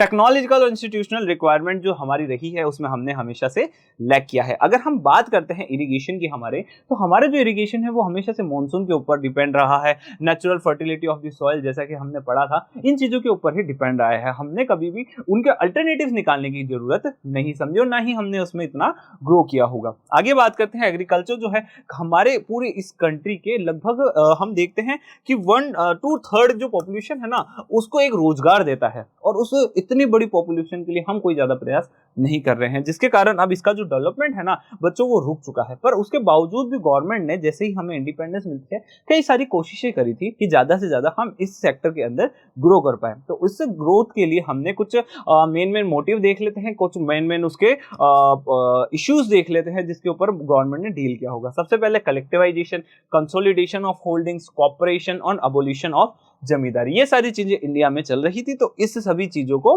करा गया, इन सभी चीजों में कोशिशें करी गई जिससे हम हमारे एग्रीकल्चर सेक्टर को सुधार सके। अब हम बात करते हैं फर्स्ट 5 ईयर प्लानिंग की। फर्स्ट 5 ईयर प्लानिंग के अंदर हमारा फर्स्ट मोटिव ये था कि हमें लाने हैं लैंड रिफॉर्म, क्योंकि हमें ये पता था कि हमारा पॉपुलेशन आधे से ज्यादा इसी में ही काम कर रहा है, तो इसके लिए जरूरी है कि हमें कुछ अच्छे लैंड रिफॉर्म्स लाने होंगे। तो फर्स्ट 5 ईयर प्लानिंग की जो हमारे इंडिया में करी गई थी तो उसके अंदर सबसे ज्यादा जो ध्यान है लैंड रिफॉर्म्स पे दिया गया था। हमारे एग्रीकल्चर के सामने सबसे बड़ी दिक्कत जो है ना वो आ रही है राइट टू इनहेरिटेंस के कारण। राइट टू इनहेरिटेंस के कारण अभी हमने देखा कि जो हमारा लैंड है ना, पर्टिकुलर लैंड, वो बढ़ता जाता है, एकदम छोटा हो जाता है। उसके बावजूद भी गवर्नमेंट ने कोशिशें करी है जिससे कंसोलिडेट किया जा सके हमारे इस पूरे लैंड को। समझ रहे हो कंसोलिडेशन क्यों जरूरी है? क्योंकि हमने हमारे लैंड को फ्रेगमेंट कर दिया छोटे छोटे पार्ट्स के अंदर, जो नहीं होना चाहिए था। एक बड़ा लैंड जो होगा उस पर हम ज्यादा प्रोडक्शन कर पाएंगे, जबकि एक छोटे लैंड पे हम इतना प्रोडक्शन नहीं कर पाएंगे। तो इसके कारण हम क्या देखते हैं कि हमारा ये छोटा सा जो लैंड है इसके ऊपर हमने कंसोलिडेशन की कोशिश की है, मतलब इन फ्रेगमेंटेड लैंड को मिला के एक बड़ा लैंड बनाने की कोशिश की है। आगे बात करते हैं कि कई सारे चेंजेस जो है लैंड रिफॉर्म्स के अंदर लाए गए हैं पर इनको इंप्लीमेंट नहीं किया गया है। मतलब हमारी गवर्नमेंट ऐसा काम कर रही है कि हाँ बना के रख दी है लॉज, पर उनको इंप्लीमेंट करने में थोड़ा हिचकिचा रही है। आगे बढ़ते हैं एग्रीकल्चर रिफॉर्म्स की बात करें तो 1960 से 1970 के बीच में कुछ मेजर जो है हमारे लैंड रिफॉर्म्स हमें देखने को मिले थे, जिसमें से एक था हमारा द ग्रीन रेवोल्यूशन और एक था हमारा व्हाइट रेवोल्यूशन। ग्रीन रेवोल्यूशन के बारे में बता चुका हूं, जिसमें हमने कुछ स्ट्रेटेजीज अपनाई थी ताकि हम हमारा जो प्रोडक्शन है वो बढ़ा सके हमारे एग्रीकल्चर का।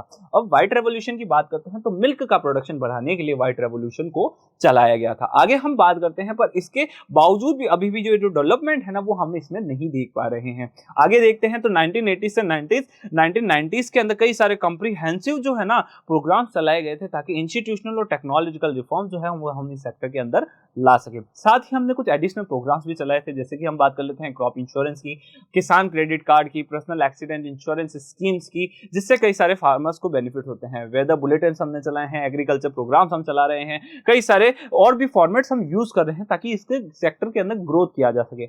इसी के अंदर एक सबसे इंपॉर्टेंट हमें देखने को मिलता है the minimum support price. Minimum support price क्या होता है? तो देखो मार्केट के अंदर कंपटीशन है।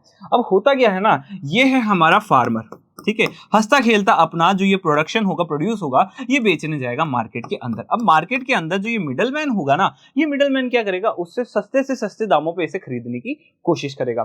तो गवर्नमेंट ने सोचा कि ये जो मिडलमैन है ना, ये क्या करता है ना, सारा प्रॉफिट ये ही ले जाता है। अब फार्मर ने प्रोड्यूस किया है पर फार्मर को कोई प्रोड्यूस का बेनिफिट नहीं होता। प्रोड्यूस का जो बेनिफिट है ना वो मिल जाता है सारा एक मिडलमैन को। क्यों मिल जाता है? क्योंकि जैसे ही प्रोड्यूस होता है, प्रोडक्शन होता है, एक साथ ही सारे जो अपने फार्मर्स होते हैं वो पहुंच जाते हैं मंडी में और मंडी में जाके अपने प्रोड्यूस को बेचने की कोशिश करते हैं। प्रोड्यूस ज्यादा होने के कारण उसकी कीमतें गिर जाती है, तो ये मिडलमैन जो है सस्ती कीमतों पे इसे खरीदना चाहते हैं। गवर्नमेंट ने सोचा इस सस्ती कीमतों को रोकना होगा, हमारे किसानों को फायदा पहुंचाना होगा, तो उसके लिए गवर्नमेंट लेके आती है minimum support price. Minimum support price के अंदर गवर्नमेंट बोलती है कि हम आपके लिए कि एक प्राइस जो है, जैसे कि अगर सपोज करो हमने 20 रुपीज जो है ना वो फिक्स कर दी है, तो अब चाह कर भी मिडलमैन तो क्या चाहता है, पहले के टाइम में कभी मिडलमैन इसे 10 रुपीज दे देता था, 8 रुपीज दे देता था, 14 दे देता था, कभी इसको 13 दे देता था। अब ऐसे में गवर्नमेंट ने कहा कि हम 20 रुपीज में आपका जो ग्रेन है, आपका जो प्रोडक्शन है, प्रोड्यूस है, वो खरीदने को तैयार है।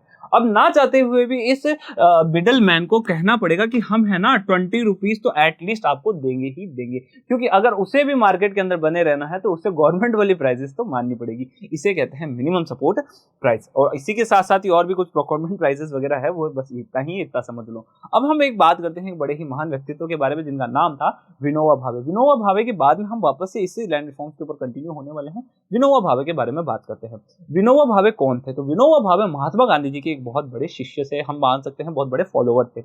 विनोबा भावे जैसे ही गांधी जी का इंतकाल हो जाता है, वो एक्सपायर हो जाता है, उसके जस्ट बाद से विनोबा भावे जो है, उनके जो आइडिया था ग्राम स्वराज का, उसको फैलाना शुरू कर देते हैं। वो एक स्पीच दे रहे होते हैं किसी गांव के अंदर, जहां पे वो देखते हैं कि जो हमारे वर्कर्स है ना, उनके पास, या फिर हम ये बात कह सकते हैं कि हमारे जो लोग हैं ना, उनके पास लैंड नहीं है और वो लैंड की डिमांड कर रहे होते हैं। तो उनमें से कोई एक व्यक्ति खड़े होते हैं, वो कहते हैं कि एक काम करो, इन लोगों को लैंड की जरूरत है, मैं अपना जो लैंड है वो दान दे देता हूँ। और वहीं से शुरुआत हो जाती है भूदान मूवमेंट की। अब भूदान मूवमेंट में क्या था कि ज्यादा से ज्यादा लोगों के को ज्यादा से ज्यादा लैंड को दान करना था, डोनेट करना था। पर इसी के साथ साथ ही कुछ लोग ऐसे भी महान लोग थे जिन्होंने अपना पूरा का पूरा जो गांव जो था ना, वो ही दान कर दिया था। तो उसे क्या कहा गया? उसे ग्राम दान कहा गया। जिन्होंने भूमि का दान किया वो भूदान हो गया। जिन्होंने अपने एक गांव का, जो अपने गांव मतलब उनके जो पूरा गांव का गांव उनका हुआ करता था, उन्होंने पूरा गांव ही दान कर दिया उनके लोगों को, तो उसे हमने ग्राम दान का नाम दिया। तो इस पूरे भूदान ग्राम दान मूवमेंट को ब्लडलेस रेवोल्यूशन का नाम भी दिया जाता है। तो आगे बढ़ते हैं,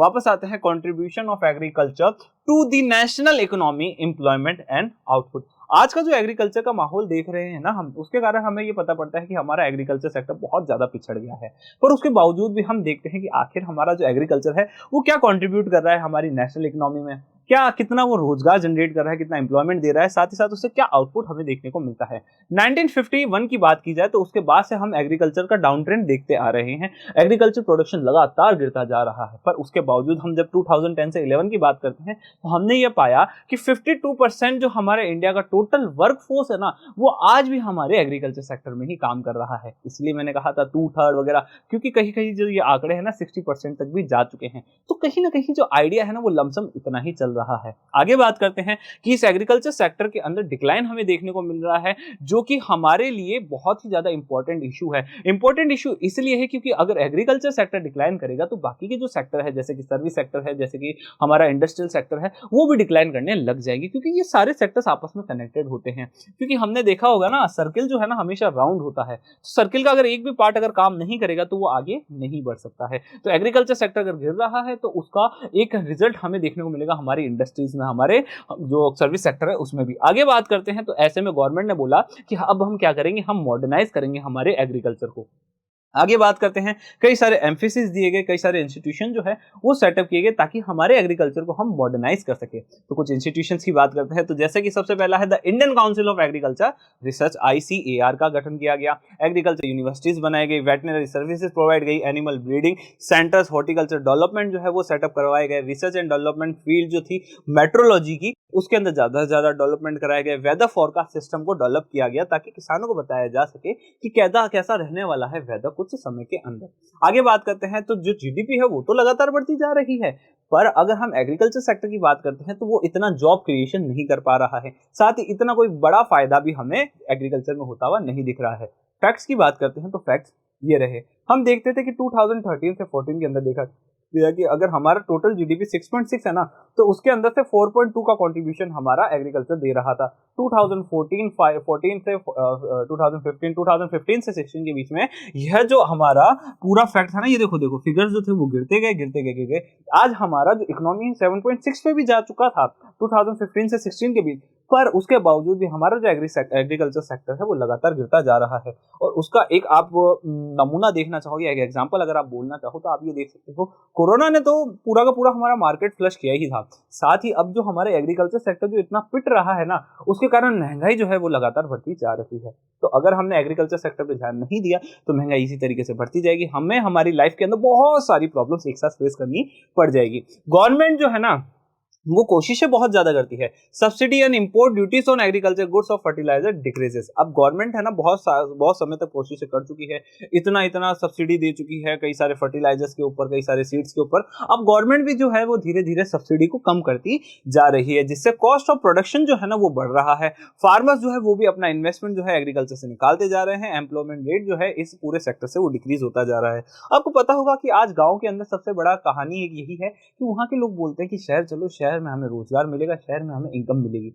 क्यों? क्योंकि दिक्कत ये है ना कि हमारे पूरा जो इंडिया है ना उसमें सबसे बड़ी दिक्कत है कि हम हमारे गांव का भला नहीं कर पा रहे। अगर हम गांव के अंदर ही रोजगार पैदा कर देंगे, गांव के अंदर ही फैक्ट्रीज और इंडस्ट्री सेटअप कर देंगे, तो उन्हें शहर तक आने की जरूरत नहीं होगी और वहाँ की जो पॉपुलेशन है वहीं पे अच्छा सा इनकम ग्रो कर पाएगी और अपने आप को ग्रो कर पाएगी और इससे ही हमारा देश आगे बढ़ेगा। पर ऐसा हम कुछ कर नहीं रहे हैं। अब हम बात कर लेते हैं फूड सिक्योरिटी के बारे में। फूड सिक्योरिटी क्या होता है? तो देखो, हमारा इतना बड़ा नेशन है, इस इतने बड़े सारे नेशन के अंदर जरूरी है कि हर एक व्यक्ति के पास 2 समय का खाना जो है वो उसको उपलब्ध हो सके, उसको मिल सके, अवेलेबल हो सके।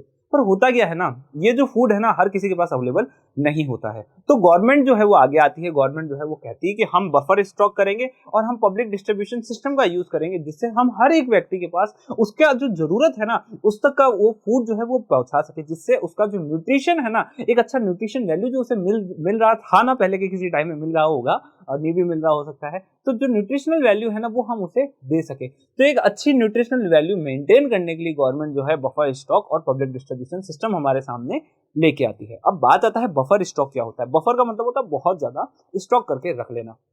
आपको पता है कोरोना टाइम में हमने देखा था कि जो फूड है, फूड सप्लाई जो है, व्हीट है, ग्रेन्स वगैरह हमने देखे थे, जो राशन की दुकानें हो रही थी ना वहां पे हमें एकदम मुफ्त में मिल रहे थे, फ्री में मिल रहे थे और कहा जा रहा था कि अगर इंडिया में प्रोडक्शन नहीं होगा उसके बावजूद भी हम इस पूरे कोरोना को सर्वाइव कर जाएंगे। क्यों? क्योंकि हमारे पास क्या था, उससे बफर स्टॉक था, हमने पहले से ही बफर का स्टॉक कर रखा है। आगे बात करते हैं पीडीएस, पब्लिक डिस्ट्रीब्यूशन सर्विस की। अब हमने बफर स्टॉक तो कर लिया था, अब लोगों तक खाना पहुंचाना भी तो जरूरी था, तो लोगों तक खाना पहुंचाने के लिए हमने पब्लिक डिस्ट्रीब्यूशन सर्विसेज का यूज किया। अब ये जो सिस्टम था वो क्या कहता है कि हमने रूरल और जो हमारा अर्बन साइड है ना वहां पे हम छोटी छोटी राशन की दुकानें, राशन शॉप्स हम खोल देंगे, जिससे हर कोई व्यक्ति जो है वो वहां जा सकता है और एकदम मिनिमल प्राइसेस के अंदर अच्छा से अच्छा जो फूड है ना वो वहां पे वो बाय कर सकता है, वो भी सब्सिडाइज प्राइसेस के ऊपर। समझ में आया? कम से कम प्राइस पे फूड वो बाय कर सकता है। अगर आप कभी नहीं जानते हो कि आखिर ये सब्सिडी शॉप्स क्या होती है, ये राशन शॉप्स क्या होती है, तो जाके आप अपने फादर से, अपने मम्मा से पूछ सकते हो कि ये क्या है, क्योंकि उन लोगों को जरूर पता होगा इसके बारे में, थोड़ा लमसम आइडिया उन्हें हो गई होगा। आगे बात कर सकते हैं, the focus of the policy is on growth in agriculture production and on fixing the support price of procurement of wheat and rice. तो इस पॉलिसी का जो मेन फोकस था ना वो इस पे था कि ज्यादा से ज्यादा एग्रीकल्चर प्रोडक्शन में ग्रोथ करा जाए और साथ ही उसका प्रोक्योरमेंट जो है, support price, minimal support price अभी पढ़ा था ना हमने, उस सपोर्ट प्राइस में उसका प्रोक्योरमेंट जो है वो अच्छे से हो सके। साथ ही हम ये देखते हैं कि जो फूड कॉर्पोरेशन ऑफ इंडिया है ना वो रिस्पॉन्सिबल है प्रोक्योर करने का। प्रोक्योर क्या होता है? खरीदना। प्रोक्योर मतलब होता है खरीदना और उसका स्टॉक करना। स्टॉक करना मतलब उसको एक जगह पे रखना, उसका फूड ग्रेन का। किसका? फूड ग्रेन का। साथ ही लोगों को कैसे पहुंचाना है इस चीज का, तो इससे लोगों तक पहुंचाने का काम जो है वो होता है पब्लिक डिस्ट्रीब्यूशन सिस्टम का। आगे बात करते हैं एफसीआई के बारे में। एफसीआई जो है food grain from the farmers to the government announce the minimum support price. अब जो गवर्नमेंट जो है या फिर हम बात करते हैं जो भी मिनिमम सपोर्ट प्राइस जो हमें देखने को मिलती है उसके ऊपर फार्मर्स से प्रोक्योर करने का मतलब खरीदने का जो काम है ना वो किसका है? एफसीआई का है। आगे हम बात करते हैं जो गवर्नमेंट है ना कई सारी सब्सिडीज जो है वो एग्रीकल्चर इनपुट्स के लिए हम यूज करती है। मतलब सब्सिडी का मतलब होता है अगर मार्केट में किसी चीज की वैल्यू है 10, गवर्नमेंट कहती है कि हम इससे जो है ना 5 रुपए की सब्सिडी देते हैं, तो इससे 5 जो है माइनस हो जाएगा और अब जो लोग, जो फार्मर्स होंगे ना, उनको ये जो चीज होगी वो मिलेगी 5 रुपीज की, जबकि उसकी मार्केट कॉस्ट है 10 रुपीज। तो इसे कहते हैं सब्सिडी, है ना। इसका भी डाउट मत रखना कि सर सब्सिडी क्या होता है, तो वो भी हो चुका है।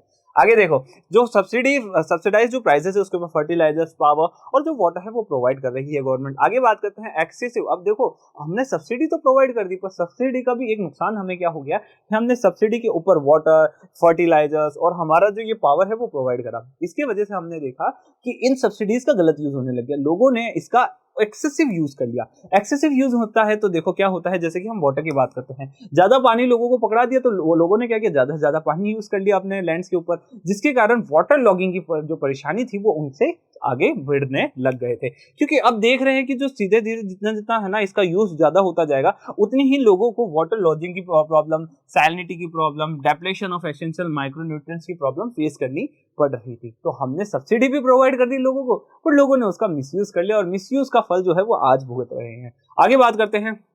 High MSP subsidized in input and committed FCI purchases have distorted the cropping pattern। MS जो हाई MSP हम देखते हैं, सब्सिडाइज जो हम इनपुट्स हम देख रहे हैं, कमिटेड जो FCI परचेज है, उसके कारण हम देखते हैं कि जो हमारा क्रॉपिंग पैटर्न था ना इंडिया का, वो बहुत ज्यादा चेंज हो गया है। अब बात कर रहे थे हम पहले कैनाल इरिगेशन के समय में कि कैनाल इरिगेशन के थ्रू आज पंजाब और हरियाणा के अंदर राइस को ग्रो करवाया जाता है, पर वो वहां की क्रॉप नहीं है। वहां पे उसे लाया गया, वहां पे उसे ग्रो करवाया गया, कैसे, एग्रीकल्चर इनपुट्स डाल के, ये सब्सिडीज हाई एमएसपी का यूज करके। तो ऐसे में ये चीज तो गलत हो गई ना, जहां की वो क्रॉप नहीं, जहां का एनवायरमेंट नहीं, वहां पे उसे ग्रो करा जा रहा है, जिसकी वजह से हमें वाटर की परेशानियां देखने को मिल रही है, फर्टिलाइजर्स ओवर यूज हमें देखने को मिल रहा है, पावर ओवर यूज हमें देखने को मिल रहा है। The consumers are divided into two categories. अब हम बात करते हैं जो कंज्यूमर्स होते हैं ना, ब्रॉडली वो टू कैटेगरीज में बांटे गए हैं। एक होता है बीपीएल, एक होता है एपीएल। बीपीएल और एपीएल क्या होता है, तो below poverty line and the above poverty line. हमारी गवर्नमेंट ने कहा कि हमें दो तरीके के लोग देखने को मिलते हैं। ये है गरीबी रेखा, जिसे हम पॉवर्टी लाइन भी हम कह सकते हैं, पॉवर्टी लाइन। अब पॉवर्टी लाइन से जो लोग नीचे हैं, मतलब इनके पास बिल्कुल पैसा वैसा नहीं है, बहुत ज्यादा गरीब लोग हैं, पर ये जो गरीबी से ऊपर है, जिसे हम एपीएल के नाम से जानते हैं, इनके पास थोड़ा बहुत पैसा है, ये अपने आप को सर्वाइव कर सकते हैं, इन्हें किसी भी तरीके की सुविधाएं ज्यादा देने की जरूरत नहीं है। पर ये जो बीपीएल है ना, below poverty line, poverty line के जो नीचे के लोग हैं, उन्हें ज्यादा से ज्यादा सपोर्ट करने की जरूरत है। अब गवर्नमेंट ने तो बीपीएल एपीएल बना दिया, पर इसकी वजह से कैटेगराइजेशन की वजह से भी प्रॉब्लम आ गई। प्रॉब्लम ये आई ना कि बीपीएल और एपीएल का जो कैटेगराइजेशन था ना, वो सही नहीं हुआ है। आज देखा गया है कि कई सारे जो एपीएल के लोग हैं, मतलब पॉवर्टी लाइन से जो ऊपर के लोग हैं ना, उन्हें भी कई सारी चीजों की जरूरत पड़ती है, फूड की जरूरत पड़ती है, कई सारी गवर्नमेंट असिस्ट की जरूरत पड़ती है। अब गवर्नमेंट वो तो उन्हें प्रोवाइड नहीं कराती, जिसकी वजह से ये देखा गया कि जो पहले लोग एपीएल में थे, उन एपीएल वाले लोगों को जो सुविधाएं मिलनी चाहिए वो सुविधाएं नहीं मिल रही हैं, और इसी के कारण अब ये जो एपीएल थे ना, वो लोग भी वापस से बीपीएल में आ रहे हैं, बिलो पॉवर्टी लाइन में वो लोग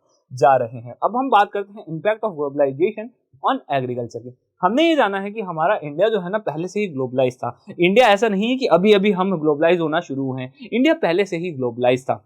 ग्लोबलाइजेशन की हम बात करते हैं तो देखते हैं कि जो ग्लोबलाइजेशन है, नया कॉन्सेप्ट नहीं है इंडिया के अंदर। कॉलोनिज्म के दौरान भी हम ग्लोबलाइज थे, मतलब हम पहले भी ग्लोबल ट्रेड कर रहे थे। 19th सेंचुरी के यूरोप के ट्रेडर्स की हम बात करें तो वो इंडिया आते हैं ताकि उन्हें ज्यादा से ज्यादा स्पाइसेस मिल सके, तो इंडियन स्पाइसेस को वो एक्सपोर्ट करने लग जाते हैं। कौन? 19th सेंचुरी के ट्रेडर्स। अब ऐसे में ज्यादा से ज्यादा स्पाइसेस की डिमांड बढ़ जाती है, और डिमांड बढ़ने के कारण साउथ इंडियन जो फार्मर्स होते हैं उनको इंकरेज किया जाता है कि ज्यादा से ज्यादा वो प्रोडक्शन करे स्पाइसेस का। आगे देखते हैं, इवन टुडे हम देखते हैं कि इंपॉर्टेंट इंडियन एक्सपोर्ट्स के अंदर हमें स्पाइसेस देखने को मिलता है, और ब्रिटिश पीरियड के अंदर कॉटन का एक्सपोर्ट भी होने लग गया था। ब्रिटिश एरिया के अंदर हम देखते हैं कि मैनचेस्टर गुड इंडिया आ रहे थे, पर जो इंडिया का जो एक फाइन क्वालिटी टेक्सटाइल था ना, फाइन क्वालिटी जो कॉटन था, फाइन क्वालिटी जो टेक्सटाइल था ना, वो कहाँ एक्सपोर्ट हो रहा था? वो मैनचेस्टर में एक्सपोर्ट हो रहा था। आगे बात करते हैं चंपारण मूवमेंट की। जो ब्रिटिशर्स थे ना, वो चाहते थे कि ज्यादा से ज्यादा यहाँ से रिसोर्सेज निकाल लिए जाए। अब रिसोर्सेज में हम बात करते हैं इंडिगो की। इंडिगो होता है एक डाई। चंपारण मूवमेंट जो हुआ था बिहार के अंदर, वो इसीलिए ही हुआ था क्योंकि वहां के जो फार्मर्स थे उनको फोर्स किया जा रहा था कि आप प्रोडक्शन करिए, किसका? आप जो प्रोडक्शन है वो करिए इंडिगो का। क्यों? क्योंकि वो किसकी जरूरत है? वो ब्रिटेन की जरूरत है। ब्रिटेन की जो इंडस्ट्रीज थी उनको इंडिगो की जरूरत थी, पर उनके पास इतना रिसोर्सेज है नहीं कि वो वहां पे ग्रो कर ले, तो उन्होंने बोला इंडिया में हम मजे ले लेते हैं इन लोगों के। जैसे ही ग्लोबलाइजेशन आता है 1990 के बाद, हम देखते हैं कि एक अच्छा कंपटीशन जो है हमारे फार्मर्स को देखने को मिल जाता है। 1919 एलपीजी आता है, liberalisation, privatisation and the globalisation. इस पॉलिसी के कारण हमारा जो अब फार्मर था ना, उसका कंपटीशन होने वाला था अब पूरे वर्ल्ड से। तो अब कुछ मेजर एग्रीकल्चर क्रॉप्स की हम बात करें तो rice, cotton, rubber, T, coffee, jute और स्पाइसेस कुछ हमारे इंपॉर्टेंट एक्सपोर्ट्स थे। पर हम देखते हैं कि एक अच्छा कंपटीशन जो है ना, वो इंटरनेशनल मार्केट हमारे फार्मर्स को दे रहा था। अब इसके वजह से हमारी फार्मर्स की जो कंडीशन थी वो और भी ज्यादा खराब हो जाती है, because developed countries high subsidise were given for agriculture. Develop countries जो होती है वो अपने कल्चर एग्रीकल्चर को ज्यादा से ज्यादा सपोर्ट कर पाती है, अपने एग्रीकल्चर को ज्यादा से ज्यादा सब्सिडीज दे पाती है, जिसके कारण होता यह है कि उनका जो एग्रीकल्चर कॉस्ट आता है वो आ जाता है कम। पर हमारा इंडिया एक डेवलपिंग नेशन है, इसके कारण वो इतना ज्यादा जो है ना वो नहीं दे पाता, कंट्रीब्यूशन इतना ज्यादा सब्सिडी नहीं दे पाता है, और इसके कारण प्रॉब्लम ये होती है कि हमारा जो एग्रीकल्चर कॉस्ट है वो बहुत ज्यादा हो जाता है और हम कभी भी कंपीट नहीं कर पाते इंटरनेशनल मार्केट को। आज की अगर हम बात करें तो एग्रीकल्चर जो है एक क्रॉस रोड पे आके खड़ा है, जहां पे उसे एक ना एक बहुत ही ज्यादा इंपॉर्टेंट जो सपोर्ट की जरूरत है, ताकि हमारे जो मार्जिनल और स्मॉल फार्मर्स जो है ना वो सक्सेसफुल हो ही सके। और साथ ही साथ हमें जो ग्रीन रेवोल्यूशन के अंदर इंपैक्ट देखने को मिले थे, जैसे कि एक्सेसिव यूज जो हमने केमिकल्स का किया था, जिसकी वजह से आज लैंड डिग्रेडेशन देखने को मिल रहा है, उससे भी अभी हमें फाइट करना है। पहला क्या है, पहला तो हमें हमारे लोगों को बहुत ज्यादा सपोर्ट करना है, जो मार्जिनल और स्मॉल फार्मर्स है उन्हें सपोर्ट करना है। साथ ही साथ जो लैंड डिग्रेडेशन की प्रॉब्लम ग्रीन रेवोल्यूशन से हमें देखने को मिली थी उसे भी हमें सॉल्व करना है। आगे बढ़ते हैं तो देखो आज ना हाई यील्डिंग वैरायटी सीड्स का हम यूज करते हैं ताकि ज्यादा से ज्यादा हम प्रोडक्शन कर सके, जो किस कारण होता है, जो होता है जीन रेवोल्यूशन के कारण। जीन रेवोल्यूशन क्या होता है, जैसे सीड्स जो होते हैं ना उसके जीन्स को चेंज कर देते हैं, जिससे पहले वो प्रोडक्शन जो कम कर रहा था अब वो प्रोडक्शन ज्यादा कर सकता है। जो सीजन वो पहले नहीं झेल पा रहा था वो अब सीजन झेल सकता है। जहां उसे पहले ज्यादा पानी की जरूरत थी अब उसे कम पानी की जरूरत है। ये सारी चीजें जो है वो हम जीन रेवोल्यूशन यानी कि जीन एडिटिंग के थ्रू कर सकते हैं। पर उसके बावजूद भी आज कई सारे जो लोग हैं ऑर्गेनिक फार्मिंग की तरफ बढ़ते जा रहे हैं। ऑर्गेनिक फार्मिंग वो फार्मिंग होती है जिसके अंदर जो है हम ये जो केमिकल्स होते हैं, फर्टिलाइजर्स होते हैं, उनका यूज नहीं करते, हम ऑर्गेनिक मैटर्स का यूज करते हैं, जिससे हम ज्यादा से ज्यादा प्रोडक्शन कर सके। देखते हैं organic farming in this farming is done without factory chemicals due to which there is no effect on the environment. समझ ही गए होंगे। आगे चलते हैं। अगर हम अकॉर्डिंग डेटास की बात करें तो 2011 में हमने ये देखा कि 833 मिलियन जो पीपल है ना, रूरल पीपल, वो डिपेंड हो रखे हैं हमारे एग्रीकल्चर के ऊपर। पर अगर लैंड की बात की जाए तो लैंड सिर्फ और सिर्फ हमारे पास है 250 मिलियन हेक्टर, जिससे हमें ये पता पड़ता है कि एवरेज अगर हम लगाते हैं तो 1/2 जो है ना हेक्टर पर पर्सन हमारे इंडिया के अंदर हमारे लोगों के पास है। मतलब एक बड़ी पॉपुलेशन जो है एग्रीकल्चर सेक्टर में काम कर रही है, पर उनके पास जो एक लैंड है ना वो बहुत ही ज्यादा कम है, बहुत ही ज्यादा लैंड कम देखने को हमें मिलता है। तो ऐसे में इंडिया को क्या करना चाहिए? एक सजेशन दिया जाता है कि अब हमें है ना फूड क्रॉप से अब हमें fruit, medicinal herbs, flowers, vegetables, jatropha and the jojoba less irrigation जो है उसकी जरूरत है। मतलब अब हमें इनको ग्रो करना होगा क्योंकि इनको इरिगेशन की जरूरत कम पड़ती है और इसकी वजह से हम अच्छा सा पैसा भी कमा सकते हैं। पर इससे सबसे बड़ी दिक्कत ये आ जाएगी ना कि इंडिया एक बहुत बड़ी कंट्री है, इंडिया को फूड की जरूरत है। इतनी बड़ी कंट्री का अगर फूड जो प्रोडक्शन है वो कम कर दिया गया और उसकी जगह वहां पे फ्रूट्स का, medicinal herbs, flowers, vegetables, jatropha और जोजोबा का जो प्रोडक्शन है वो ज्यादा कर दिया गया, तो प्रॉब्लम ये आएगी कि हमें अगर फूड की जरूरत पड़ जाती है, कोई इमरजेंसी आ जाती है, जैसे कोरोना आ गया था, तो उस समय के अंदर हम फूड को कहां से लेकर आएंगे? तो हाँ, हम प्रोडक्शन कर सकते हैं इन चीजों का, हम प्रोडक्शन कर भी रहे हैं इन चीजों का, पर उसके बावजूद आज भी हमें हमारी फूड सिक्योरिटी को मैनेज करने के लिए हमारे एग्रीकल्चर को सपोर्ट करना जरूरी है। आगे हम देखते हैं कि राइस और शुगर केन जो है हाई इरिगेशन की उसे जरूरत होती है, पर उसके अलावा अगर हम इसे करें तो वो थोड़ा हमारे लिए बेनिफिशियल रहेगा। तो बच्चों, आज के इस प्यारे से वीडियो में इतना ही। इसके अलावा भी कोई डाउट, कोई भी टॉपिक अगर बच जाता है तो आप कमेंट सेक्शन में हमें बता सकते हैं। कोई नया टॉपिक पर अगर वीडियो बनाना हो तो वो भी आप बता सकते हैं। और अगर स्कोरशाला का इतना अच्छा वीडियो अगर आपको पसंद आ रहा है और अगर आपको लगता है कि स्कोरशाला से हमें जुड़ना है तो आप स्कोरशाला का सब्सक्राइब बटन भी दबा सकते हैं। और अगर अच्छा लग ही रहा है सब कुछ तो कमेंट करने में देर ना करें। तो चलो, थैंक यू बच्चों।